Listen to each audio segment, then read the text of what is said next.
Hello and welcome to the birth of a new dimension. My name is Aurora, and I am here for 1 hour each week in order to share with you these ideas about the flying rainbow lasagna. So the flying rainbow lasagna is a relatively light-hearted word for a very profound concept.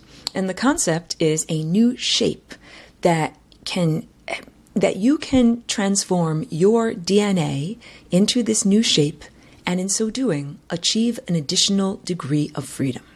So I always give a little brief description about who I am and where this information comes from, because the provenance actually matters. So it's like, well, if I just stood on a street corner, hey, here's a flying rainbow lasagna, do something with this, people would look at me and they would say, you are clearly insane. So I have to tell you, what is this, who am I, and where do I come from, and why am I telling you about this? So the basic story is that I am not an original inhabitant of this physical body, but that most of the time I am a galactic abstraction. And perhaps that's a little bit more accurate of a term. I have been using the term walk-in, and that's certainly also a good description of my experience, that I wasn't the person that was born into this body. That's a different ego. Lived in this body for the first 27 years of the life of being here, and then the intention was that this person was being murdered. They were being literally killed by a psychic attack and a directed energy weapon, and also the physical lack of blood and oxygen to their brain. And I created the flying rainbow lasagna. And when I say I in this sentence, my personality is the galactic personality. Or let's say I'm living on the level of the stellar network. And I describe on this broadcast many times, the stellar network is this network of stars that contains consciousness and is the way that experts travel throughout the star system, as opposed to in a metallic clank-clank vehicle that you fly around the way you envision, driving a car on the road. So when I'm not in a one-faced, two-armed, two-legged body, I look like a bunch of colors, sounds, polygons, and it's changing and moving and transforming all the time, like a giant art project. That is, and I'm not alone in this format, but I'm interacting on this galactic level with many other beings that are also pure energy abstractions, or you could think that they are made of pure light, or consciousness, or possibility and probability, and sharing ideas and sharing energy. I tell people that the fuel that allows us to journey from star system to star system, that it is unconditional love. That is like the gas that I put in my car to make my car go, and my car is a vehicle of consciousness. So all of this in order to describe to you the values system of where I come from and who I am, because I also understand that it's necessary to draw a distinction between myself and other people, other entities that are here in order to confuse or deceive or exploit humanity in some way. So that's why I do these little first thing on these broadcasts, who am I and where am I coming from and what am I doing here? So I'm all about unconditional love, and my other part of my value system is freedom. And freedom, this means that's the description of a totality state, the state of totality. So if there's not freedom in one little location, like if there's 99% freedom in the entire cosmos, but one little tiny sliver of slavery, then technically we do not have freedom, because this entire beautiful symphony that we're in, hold on, I'm turning on my piano here. We're in this beautiful symphony of life. And that symphony means that all of the organisms that are alive are emitting notes, like, that could be a microbe emitting that note, and that could be a plant emitting that note, and that can be a beautiful animal emitting that note. And when they all play together, they sound beautiful. And that is the idea of harmonic integration of different biological characteristics and personality characteristics, and we could say energetic approaches. Well, if one area of the symphony is playing a lot of sour notes, then that affects the entire symphony. So this is also, again, to speak to my motivation, because there are a lot of non-interventionists in the cosmos. There are a lot of entities that are like, we believe in just allowing things to go along and not trying to step in and not trying to, have an impact. And clearly from my presence here in the body on Earth, I am not a non-interventionist. I'm an interventionist. I am a freedom fighter. I'm like, I saw something that was unfair, that was uncool, that was going on. And I said, I am going to physically jump in order to improve things. And that's really the only ethical thing to do. It is not really ethical to say, oh, look, I see something wrong is going on over there in that far distant place. So I'm just going to wave my magic wand over here from a state of pure comfort, and I'm going to, fix and improve things over there. That I like that earth phrase, like you put your money where your mouth is. It's like saying, if you truly believe in something, you invest in it with your physical presence. So that is what I did. And I, the galactic being is speaking, I did that with my energy. That I said, I see this great injustice of this earth person that is being murdered and their life is being cut, and it's like the embroidery threads of the great embroidery here in the timelines are being disarranged, and that is not fair and that is not cool. And because people ask me, like, why this body? Why this life?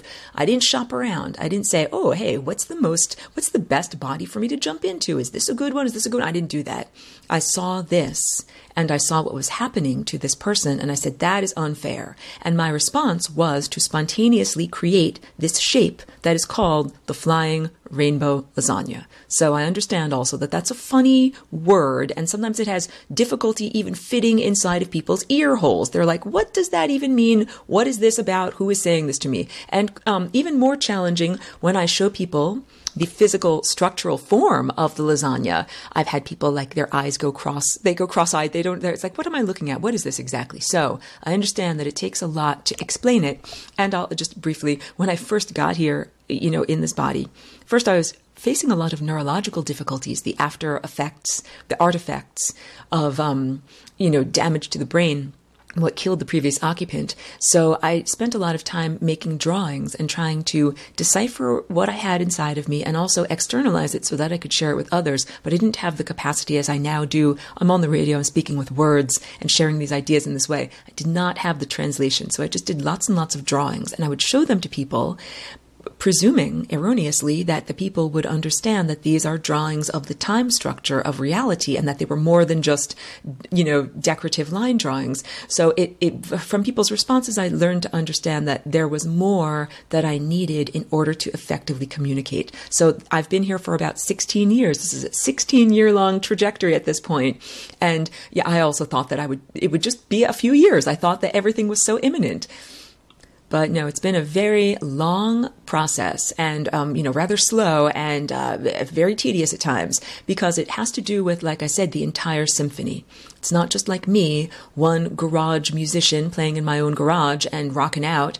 That's not enough. It really has to do with the entire symphony of life working together and making beautiful music. And that also includes far distant antiquity and our descendants or things that are going to be in the future that technically haven't even happened yet. So this is about tying together many, many divergent times and divergent life experiences and divergent places, because this is about reconnecting Earth and the life that is here to the stellar network. And the stellar network is our birthright. This is not like something, first of all, it's not something artificial. Oh, brief pause. So I've been making a distinction between non-terrestrial beings that use technology and non-terrestrial beings that do not have to use technology. And basically the ones that do not have to use technology are much more adept. Those are the experts. The experts do star travel by transferring their consciousness onto the stellar network. And it's like a fiber optic network that carries light. So this is not a physical journey, and part of the transformation in order to make this journey is understanding what is physical matter and transforming physical matter. So I call this show Birth of a New Dimension, the new dimension that we are all collectively birthing. Whether you're a man or whether you're a woman, we're giving birth here. And it's all of the organisms on Earth, it's the planet herself, and it's also physical matter. Physical matter is a particular level of density, or let's say heat, like molecular heat. Because if you have molecules and you add more energy to them, they have more heat, and then they will not be solid. that something that was solid, if you add enough energy to it, turns into a liquid, and then it turns into a gas. And then if you add even more energy to it, it turns into a plasma. So we are now understanding that we're here in this physical realm of solid matter because that reflects the amount of energy that we have on a molecular level. And we are transforming into a new level of matter that is less dense and is imbued with consciousness, or we could replace the word consciousness with light, or we could replace it with the word spirit, or we could replace it with pure energy, because Einstein gave everyone this beautiful equation, E equals mc squared. It puts the E for energy on one side of the like teeter-totter, and m for mass on the other side of the seesaw. And these two things are in constant dualistic opposition, matter versus energy. And so much of our chemistry and industrial science is based on that idea, storing up energy as solid matter and then releasing that solid matter into energy. So what we are doing as we transition and give birth to this new world, we are now imbuing matter with energy, or with consciousness. So the objective materialistic viewpoint looks at things like matter and hard-edged objects as dead, inert things. But these are actually living, alive things that have consciousness. And so I'm trying to say that matter comes from the root word mother, material world. This is our mother. It's not just Earth. Earth is our mother too, and we use all of these lovely Earth resources and Earth bodies in order to have this journey and have this experience. It's also matter, the material world, and material matter exists not only on our planet but everywhere. So now you're understanding. When I'm speaking about the experiences we're having here on Earth and how we are growing the antidote to a challenge or a disease or an infection that is throughout our entire cosmos, that's what I'm talking about. There's a very erroneous presumption or idea being asserted. It's blame the victim stuff, that Earth is quarantined, Earth is cut off away from the rest of the beautiful world of consciousness in the cosmos because Earth has like a bad infection. Earthlings are dirty and wrong and scummy, or they're full of fear, or they're somehow ignorant or unworthy, and that is not truthful. What happened was about 10 or 20,000 years ago, Earth was literally invaded and everyone here was mind raped. And the body was also raped. This is like on a genetic level, that invaders came who were not welcome guests, and they transformed the genetic structure, they transformed the level of consciousness here, and this is not the first planet that they've done it. So it's totally a lie to say, oh, we deserved it, oh, we are bad, we're wrong, we're dirty, we don't belong in the larger civilization. No, no, no, that is so totally wrong. In fact, when you listen to my, way of saying that, when you listen to my little synopsis, then that sounds a lot like the way a horribly abused child would think of themselves. You know, if you're a little child and you are raped and beaten, and it's not because you deserve it, it's not because you're a bad kid, it's because your parents are losers and they're violent and they're horrible and they don't know how to even be parents, and they shouldn't even be in that position of being parents. That is what Earth experienced. Earth is and was a beautiful prodigy, a creative prodigy, and also a repository, like a genetic library for many different types of organisms. And Earth has this wonderful creative energy, just like I, as an individual person, I make paintings and drawings, and I sing, and I make sculptures, and I do videos, and I play the piano. I do a lot of different things. Earth is the same way. Earth is a dreamer that dreams about things that she would like to experience. And then she actually creates the organisms that make the characters that actually play out the dramas that she is envisioning.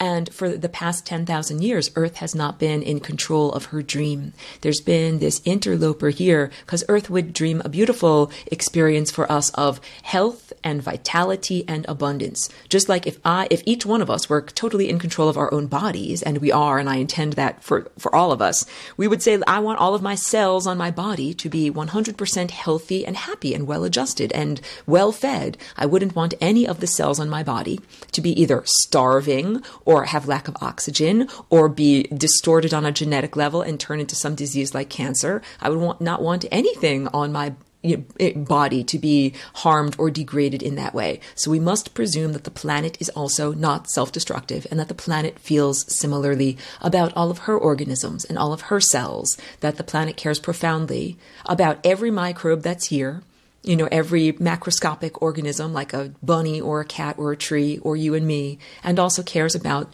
the totality, that the planet cares about herself and is not self-destructive. So the freedom and all of this that I am here working for, I'm not alone. Oh my goodness, thank God I'm not alone. There are many others. So there are other non-physical, non-terrestrial presences that do not use technology that are also helping and assisting us. And it might be hard to hear them. Oh, I'm going to go back to my piano. Hold on a sec. It might be hard to hear some of those beautiful entities and organisms that are assisting our spiritual and energetic and genetic development on Earth, because they're like this. I hope you can hear this. It's the highest note on my piano. They're like the very high piccolos. Because at the very same time that those lovely non-technological beings are making their music, we also have, cover your ears, get ready. Sorry to ruin your ears like that, but that is what we have going on in terms of the genetic invaders and the beings that came to our planet that use technology, that are very loud, they're very horrible musicians, and their whole idea is to create disharmony and to create this noise structure that is very difficult for us to hear the other good musicians through that noise structure. So, Flying Rainbow Lasagna, this is how to hear more easily beyond that noise structure. The noise is the genetic degradation. The noise is internal and it's structural. It's part of the way that these bodies were reformatted, about 10,000 years ago, and it is part of the loss of our higher faculties. Our higher faculties, I define this as unconditional love, which is the energy field that is generated by your heart when it's circulating properly, and truth, which is communication. That's the ability to, transfer energy. Like, if you were a computer, it's like, how do you get information from your hard drive to another hard drive? You got to have some way to do it. So that's what communication is. And up from there's the brow chakra. This is pure insight. And it is information not clothed with words. So again, if you are having contact from someone who purports to be an ascended master coming from that level of reality, like a Christ-like ascended master, if they're speaking to you with words, you really must question if they are really coming from that level, because that level is the level of pure insight beyond words. And I like to say to people, if you have ever known someone's name, but it's just on the tip of your tongue and you can't find the word for it, it's that level of knowledge. Or if you've ever been in a dream, and in your dream, you're like, I know I'm searching for something. I'm searching for, whatever, the purple muffin. And you don't, no one told it to you, but you just know it on a deep, internal, inarticulated level. So that's the level of insight. But that's not the last leg of our journey. There's also the highest faculty that we have in this spectrum of being human right now, which is our crown chakra. And that's our plug into the cosmos. It is where we connect our individuated self into the higher network, that stellar network of consciousness and ideas and energy. So those higher faculties have been degraded and disconnected from the larger stellar network for the past 10 or 20,000 years. And that was all part of this genetic degradation, planetary rape, and continual mind rape. Because just like a hacked operating system installed on your physical home computer allows the Microsoft company to access all of your emails and read what you're writing and everything like that, so too does the hacked human genetic body allow the oppressors to enter and listen to read your mind and to make comments into your mind. And these intrusive thoughts, I jokingly call them the peanut gallery. Like, I don't need comments from the peanut gallery. And I use these lighthearted terms, but this is not fun. It's not okay. It's not okay for any one of us to be experiencing this. Yes, it's definitely not okay for us to constantly have interruptions and distractions from the peanut gallery, because our mind is the steering wheel that we use to drive down the quote-unquote road of time. And having someone else making comments into your mind throughout your day is like having another set of hands on the steering wheel trying to pull it over to the side so that you drive off the road and drive directly into a ditch or, drive off of a cliff. That's what those intrusive thoughts are. They are literally the occupiers of the interstices, those pesky turds who refuse to flush. They refuse to go to entropy, and that's the real solution. When I interact with these beings that are stuck on the membrane of death, and they are trying to siphon off energy from me as a living being. You don't win the battle by giving them energy. You win the battle by giving them entropy, which is loss of energy. You just say to them, go to entropy, which is like saying, lose all of your energy and go into a cold, dead, inert state. And when I say dead, I mean no longer circulating levels of awareness and vitality through the energy structure. That is what death is. Death is literally a membrane. It's like a location on this time drawing vortex that I always draw for people. And when your energy reaches that membrane, it no longer moves through time. That's like saying, okay, so let's talk about molecular movement. Molecules are moving all the time, and that determines the state of matter that a molecule is. I moved back outside. You can hear my neighbors playing outside in their yard. I apologize for any background noise. So our state of matter is determined largely by how much molecular movement we have, and that molecular movement is also our movement through time. So when your molecules have enough energy, they are constantly moving around and shifting and bumping into each other, and you are also moving through time. But if we took all of the energy away from you, you would no longer be moving through time, and your molecules would no longer be moving either. So something really interesting happens when you do that to matter. When you make it very, very, very cold. So we're talking about cold and temperature in the sense of our five senses. Like I touch an ice cube and it's cold, but I touch my hot tea and my tea feels hot. This is different. We're talking now about molecular movement as, a reflection of temperature, and that if we go down to, let's say, a fraction of a degree above 0 degrees Kelvin, that's absolute zero, and that means there is no molecular movement at absolute zero. So if we take away all of the energy from all of these molecules, then they move slower and slower and slower, and eventually they hardly move at all. And when they get to that level of no movement, they get really dense, and they get even denser than the physical solid matter that our bodies are made from, and they become something called a Bose-Einstein condensate. And this is an interesting form of matter because at that level, all of the atoms start to overlap on top of each other, and they act as if they are one atom. Everything achieves unity consciousness. So that is the opposite direction of achieving unity consciousness through total energy. That is what happens when you join the stellar network. When you get on the stellar network, it is all energy. There's no entropy up there. It is all consciousness and light and awareness and movement. In fact, it's total movement. That convergence point that I'm always drawing in all of my drawings and sculptures, that is the center of everything. It's the presence of all energy. It's the most energetic state we can possibly experience. And not to be dualistic, not to program you for duality, but there's also the opposite of that. There's total entropy. And total energy and total entropy are absolute. They are actually complementary to one another. It's not like one is good and one is evil. This is the answer to how both portions or states of being can be subsets of God or of divinity. People say, mostly when they were a tiny child, Mommy, Daddy, if God is good, then why did God create evil? Or if God is good, then why does evil exist? It's the basic theological and cosmological question. If God is real and God is good, how can good and evil both be subsets of God?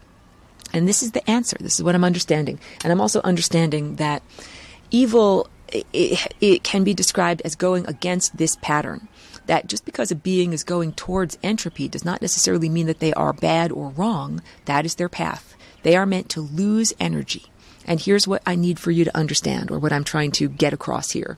When something dies, when it hits the membrane of death, it should lose its energy instantly, as fast as possible. It should not hang around for hundreds or thousands of years, slowly dissolving and digesting. That's not what this system was created for. And I want to make that distinction because I think a lot of people think like what you want to do is die and then have a long afterlife, live forever in some Christian some Christian heaven, or if you didn't do the right thing, then you live forever in some kind of Christian hell. And I'm trying to tell you that is like saying you lived a life in the material world And instead of successfully being born from this level of matter into a higher dimensional reality, you died and hit the membrane of death. And instead of going immediately into a cold, frozen, entropic, super dense state of unity consciousness, you hung around for hundreds or thousands of years, slowly dissolving. Like some kind of slow dissolve medicine. If we put a slow dissolve pill in a glass of water, and then we watched it over hundreds of years, slowly, slowly, slowly releasing. That is not the intended format. And that's why I call those occupiers of the interstices, like I jokingly say, the turds that refuse to flush. And I also aptly describe them as the fatty deposits, like the arterial blockages in the body of the larger being, like we're in this metabolism that is a time-based metabolism. So in our body, fat is like a storage of energy. We took some energy, we didn't need the energy right away, we transformed it into fat, and then the fat got stored inside your arteries, and that ain't right.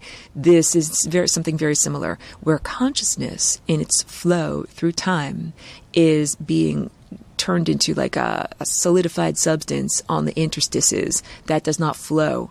And it's supposed to be flowing. We're supposed to be experiencing the flow of time. So instead we have these solidified blockages on the membrane of death that are taking a long, long, long time to dissolve. So I'll use my cat as an example. I had a very dear, wonderful kitty cat who was my companion for over 10 years.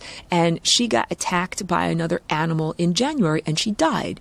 And I love and miss her so much that I really felt that sense of disconnection from reality through profound grief. And I can understand what it must have been like for people, in Atlantis when there was the invention of death, like the profound grief. And you just kind of feel like you'll do anything because you want your person to be back again. You want your beloved to be back again.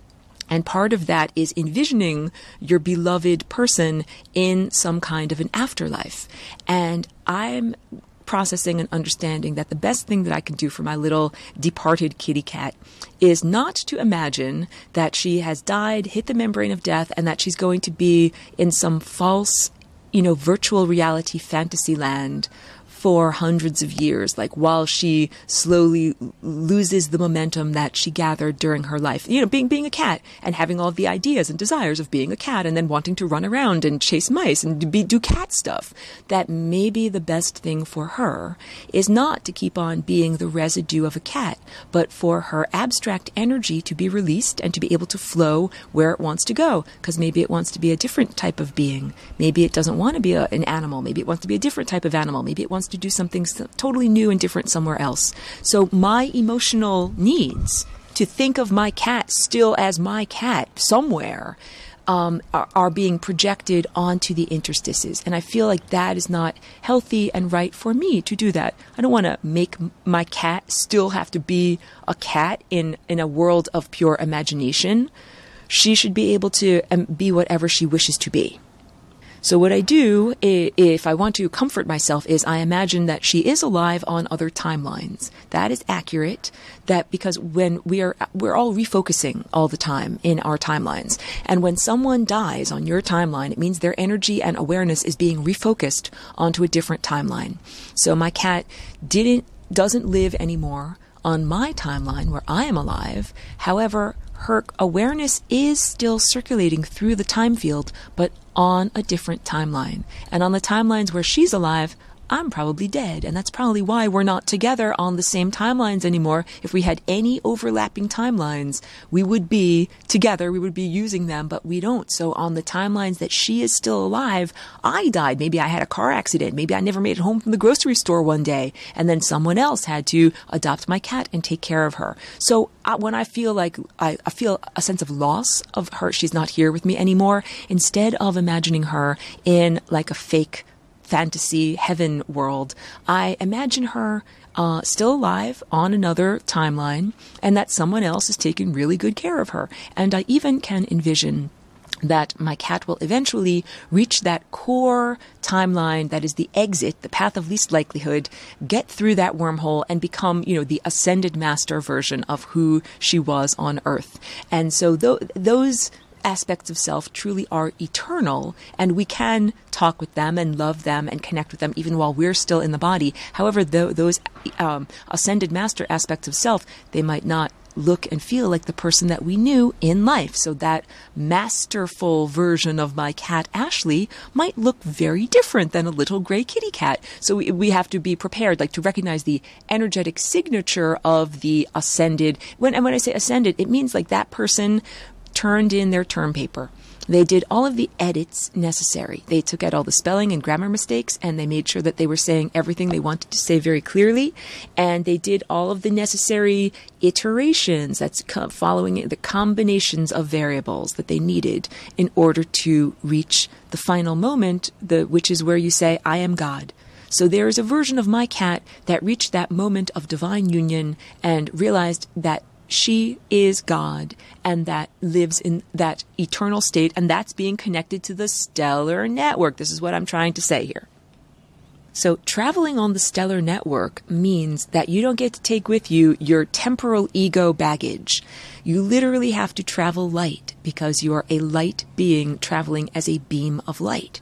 Some aspects of our personality are universal, and we take them with us, and they would be expressed no matter where we are.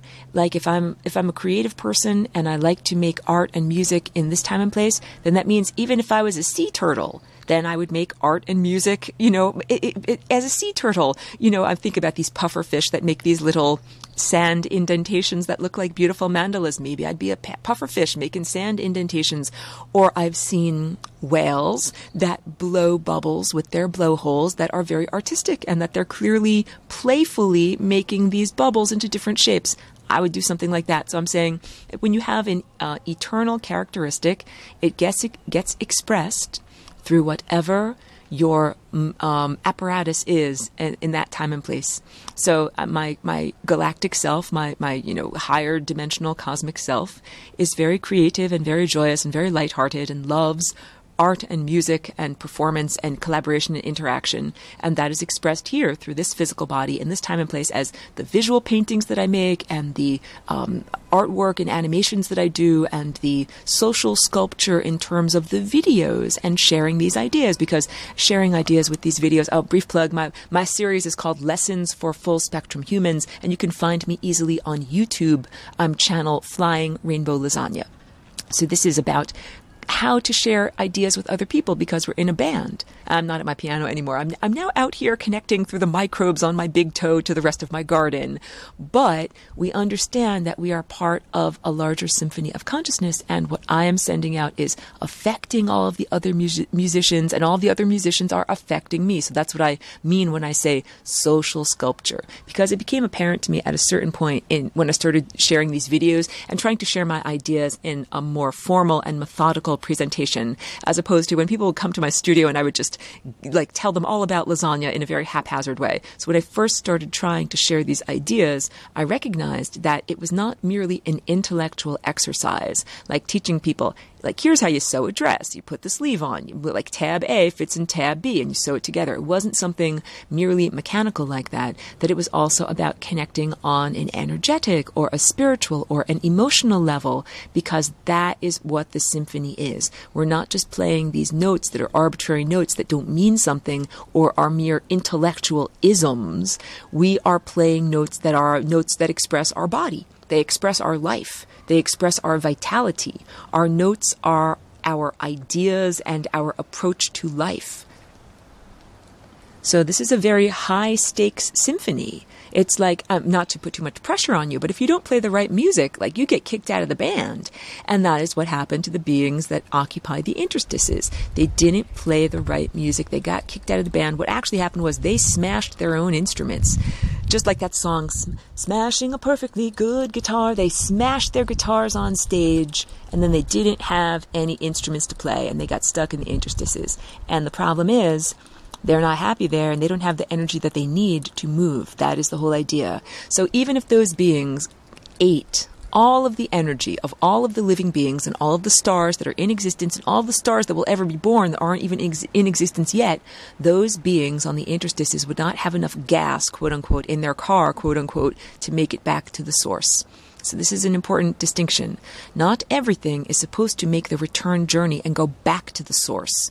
We are actually in an enormous refinery of consciousness where qualities and characteristics are emanated from the source, and some of those qualities and characteristics are reflected back, make the return journey, and some of those qualities and characteristics go into a state of total entropy, total frozenness, no more movement, and that includes no more movement through time.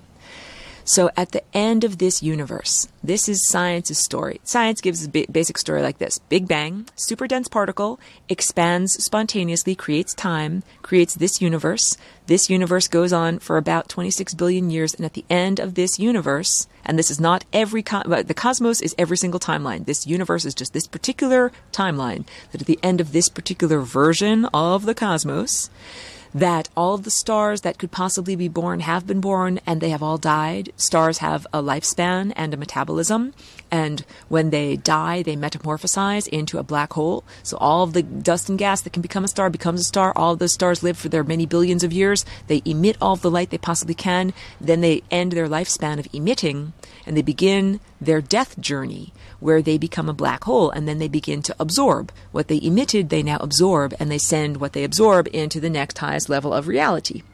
And at that time in our universe, this is science's story that I'm sharing with you, our universe becomes a very cold and dead place, because all of the energy, all of the awareness, all of the motion, all of the heat, all of the movement gets sucked out of this level of reality through the many, many multiple millions of black holes, like Swiss cheese. The holes are like the Swiss cheese, and they're sucking all of the energy out, and that's appropriate. It's like at the end of the bath, you pull the plug and everything goes down the drain where it's supposed to go. And so what you're left with is the empty bathtub.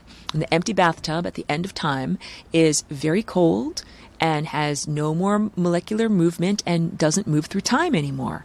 And that's the state of pure entropy that these beings are going towards. So if it took its natural amount of time, that would be 13 billion years. That's the entire rest of the lifespan of this world. If we have to wait 13 billion years for everybody to be happy and comfortable, that is, first of all, way too long, way too boring, and then you don't actually get to experience being happy and comfortable before it's time to start the next cycle or go to the next experience.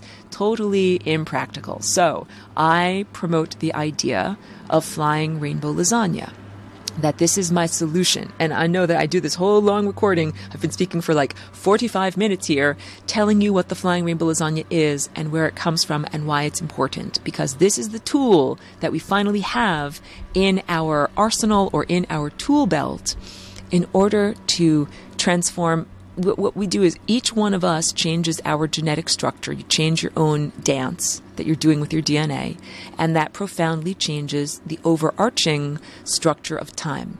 And that's what's ethical to do. Like I said at the beginning, it's not ethical to be on a higher dimensional cloud, sitting happily, eating angel food, eating strawberries, and you just, oh, look at those poor suffering humans. I will wave my magic wand and fix things down there. That's not how you fix things.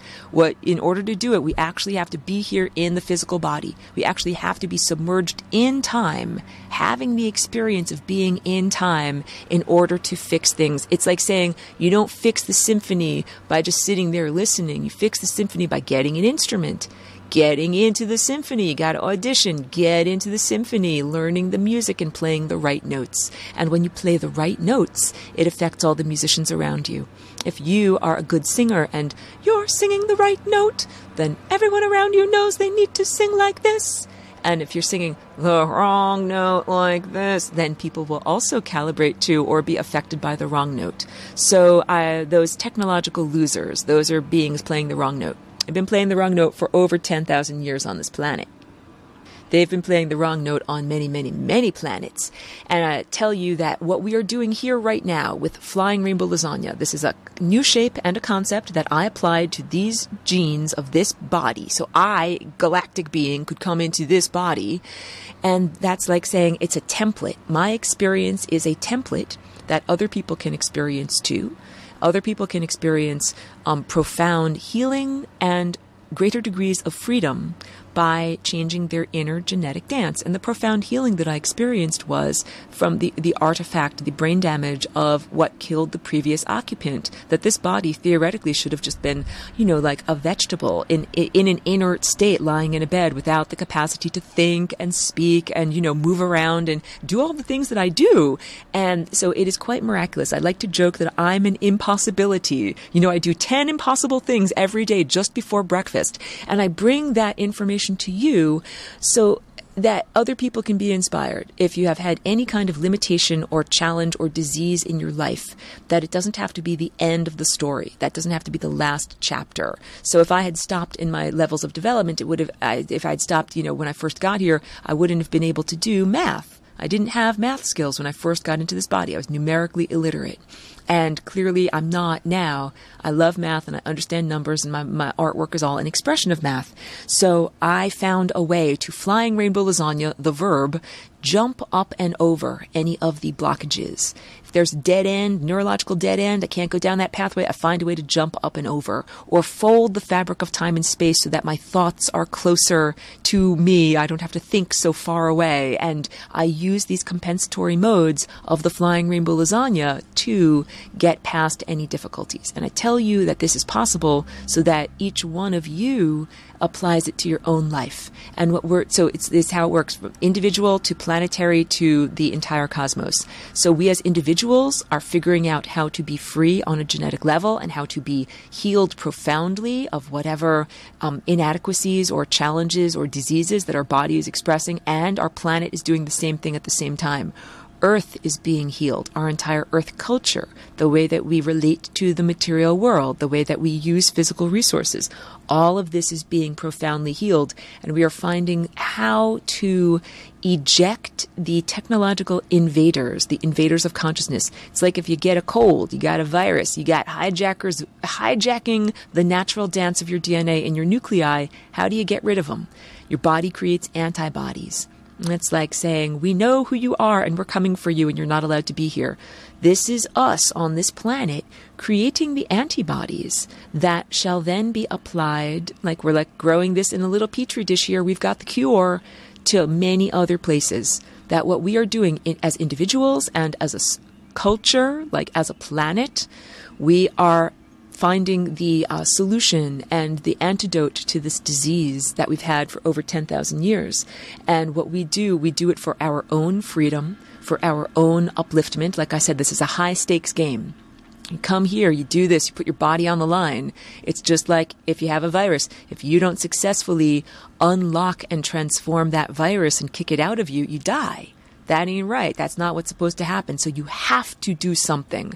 And that is what I did in the moment of creating the Flying Rainbow Lasagna. I was facing so much duress that the choices were basically dying or becoming totally co-opted by evil. And clearly, I did not want to do either of those things. So I created a new possibility. And this is like from the Star Trek movie, if you're a fan, the Kobayashi Maru. There's an impossible situation, and what does Captain Kirk do? He doesn't just say, oh, well, I'll just throw up my hands in despair. Wah, wah, wah, poor me. I guess I'll just wet my pants. No, he reprograms the computer. He makes it no longer a no-win scenario so that he could actually beat the system. And that is what Flying Rainbow Lasagna is. It is a way for all of us, not just me. I'm telling everyone this is open source code for your DNA. It's not like I just made up this idea and I'm the only person that gets to do it and I get to be free and then everyone else gets to live in horrible slavery and degradation. No, because that wouldn't be happy for me. I would be like, oh great, my guitar is in tune. I'm playing some awesome music here in my garage, but everybody else is there. They don't even have strings on their guitars and it sounds terrible. Like that's how bad the band is.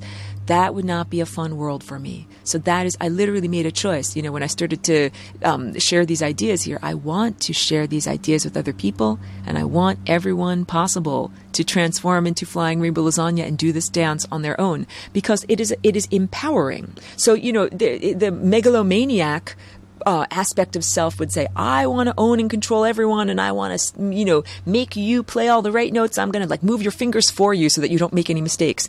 But that is not very much fun, because then it means you don't get collaborative creativity, because you might come up with a totally new and interesting combination of notes that if I were being like the puppet master controlling your entire creative output, you'd never make something new and surprising to me. So it's fun and interesting when the rest of the band is in tune, plays the right notes, and can innovate when they got chops, when they can jam. That is the thing that is most fun and interesting to me. And I use music as an analogy, but you understand that this is collaboration on an intellectual level, on a spiritual level, on an energetic level. So part of it is, organisms, what we do as organisms and how we live our life. And part of it is how the ideas that we share and how we look at the world and our cosmology and our sense of truth and how we are embedded within the world.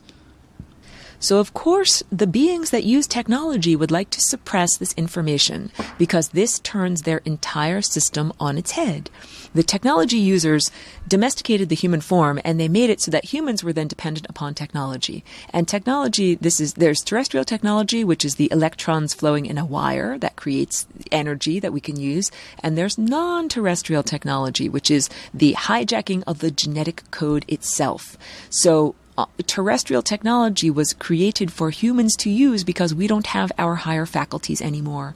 And if we could, we'd lift heavy objects with our mind, but we can't do that right now. So we make things like forklifts and stuff like that. So we used to have a very different level of civilization on this planet, and we also had a different level of ethics. Like what heavy objects do we want to lift with our minds? It's the question of, what is the right thing to do with one's powers?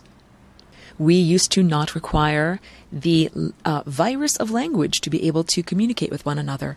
That it's highly ironic that I'm flapping my moving mouth parts here on the radio, and I use this software program, which is what language is. It's not natural to our minds or to our neurology. And when you use the hacked software program known as language, then it makes your system hackable. But this was not the way that we were originally made to be able to speak to one another. So we're supposed to be able to use our pure insight, our nonverbal levels of pure insight transmitted to one another on a bridge of love.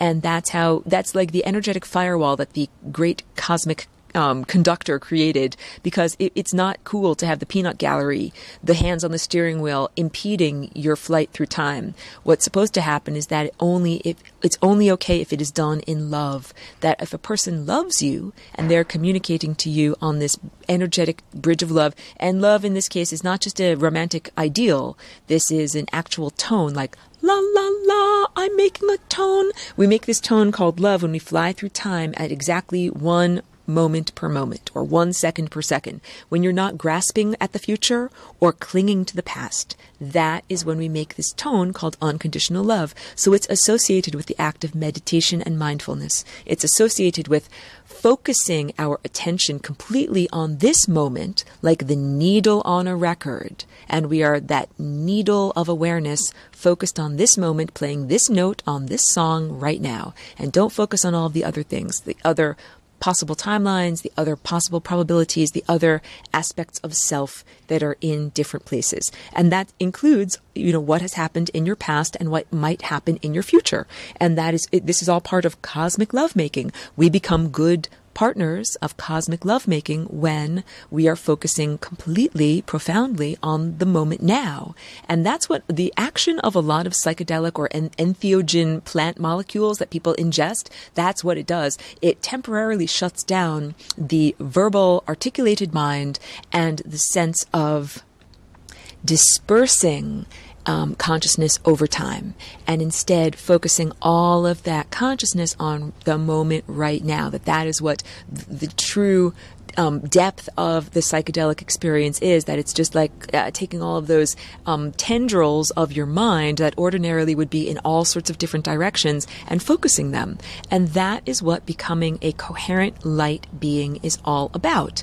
That we have this body that is made of light. We are living here in the physical world and we are accreting light. So that's my job. It's why I'm here. I'm here to accrete light. And I do that by eating physical food, which is made of solidified sunlight, and also having emotional experiences, like talking with other people and having a cat. That was an emotional experience.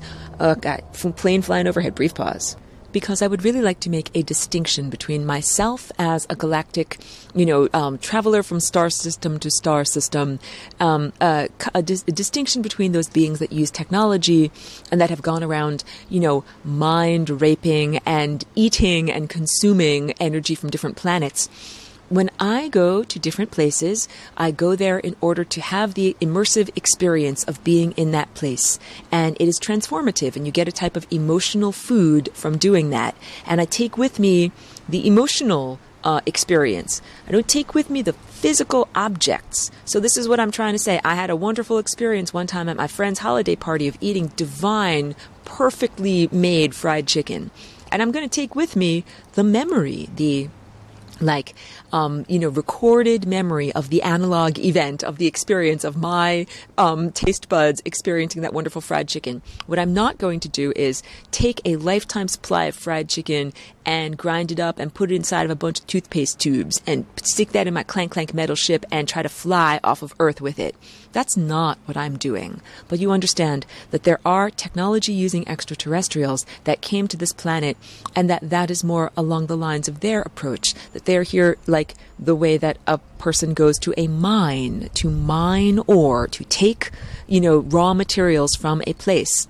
And it's totally not according to the great cosmic symphony. It's not ethical. It's not allowed in any way. So I'm drawing this distinction between those capricious beings that just do what they want and steal wherever they want, and you're understanding that those are barbarian values. It's like saying, oh, I can do whatever I want, that only the strong shall survive, and to the victor go the spoils. And they created that level of approach on Earth with the barbarian value system on Earth. So I'm not from that barbarian values system, not who I am off of Earth and not who I am when I am here. And people that interact with me really get to understand that about me. And I was shocked and horrified by the barbarian value system here. And then at a certain point you're like, okay, this is how they're doing things. So you kind of have to accept it and navigate the world effectively. But I was really horrified by the way that people, like the idea of homelessness, the idea that any person would not have a place to live and be on the sidewalk and not have food. And all the food is locked up in a building that they're not allowed to have because they don't have the appropriate symbolic pieces of paper to unlock the food. Like that, those barbarian values, when I first saw that, I said, it does not seem right. And, because this has been an exploration as I've been here in human culture. I'm not an outsider, like a cultural outsider that's here to wag my finger at you and say, naughty, naughty, you are bad and wrong. Not at all. But I will tell you that I was very unpleasantly surprised and just shocked by the way that society is structured. And then I understood, the more that I investigated this world, that it perfectly reflects the values system and the economy of hell, or the interstice between worlds, the place where these demonic overlords live or exist. We can't really call it life.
Hey, this is JJ Inc., and when I'm